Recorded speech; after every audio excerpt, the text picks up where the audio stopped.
certified elder law attorney Ronnie Morton.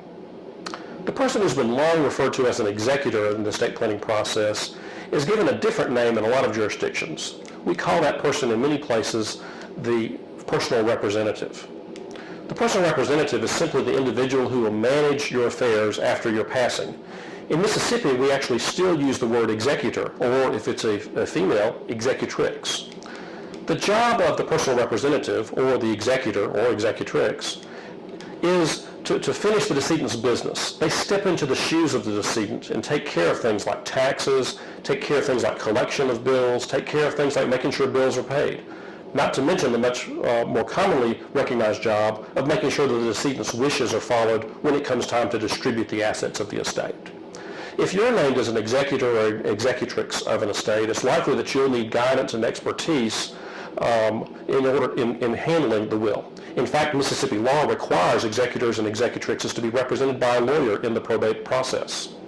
Your lawyer will know better how to advise you as to your role as personal representative or executor, and can offer considerable advice on how to execute your duties and protect as much of the inheritance as possible from unnecessary expenses, such as unnecessary taxes and unnecessary drains on the estate from creditors that may not actually be entitled to be paid.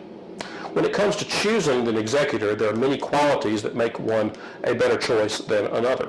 For example, a good personal representative will have a sense of fairness and be able to remain impartial when it comes to following your wishes and instructions. You'll want someone who possesses these qualities while they also have the skills to find all of the parts of the estate and do a complete inventory of assets, pay the bills of the estate while the estate is being probated, manage the estate as required through the probate process, distribute assets to heirs and beneficiaries according to the decedent's wishes, and ultimately to close the estate in a timely manner once everything is ready. Now, if you're in a position that you've been named as someone's executor, executrix, or personal representative, keep in mind that the courts don't necessarily have to accept you in that role just because you were nominated in the will. But even before that process has started with the courts, you're allowed to carry out certain written instructions left by the decedent, especially when it comes to the body and the funeral arrangements.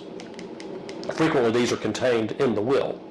You'll also want to get a start on gathering and protecting assets while working to locate the decedent's original will, which is often kept in the home or in a safe deposit box, or possibly in an in-home safe. There will be other documents to track down as well, such as funeral plans, their will and trust, prenuptial agreements perhaps, insurance policies, retirement accounts, statements, possibly bankruptcy papers, any unpaid bills, and so much more.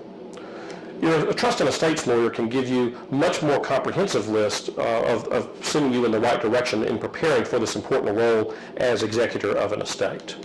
If you don't have a lawyer representing you and you find yourself in the position of being named personal representative or executor of an estate, feel free to call us at the Morton Law Firm for a complimentary legacy planning session. We'll sit down with you and talk to you about your duties as executor of the estate and see if we can't assist you in fulfilling that important role. Remember, the probate process requires every executor to be represented by a lawyer. I'm certified elder law attorney Ronnie Morton. If I can help, please feel free to call.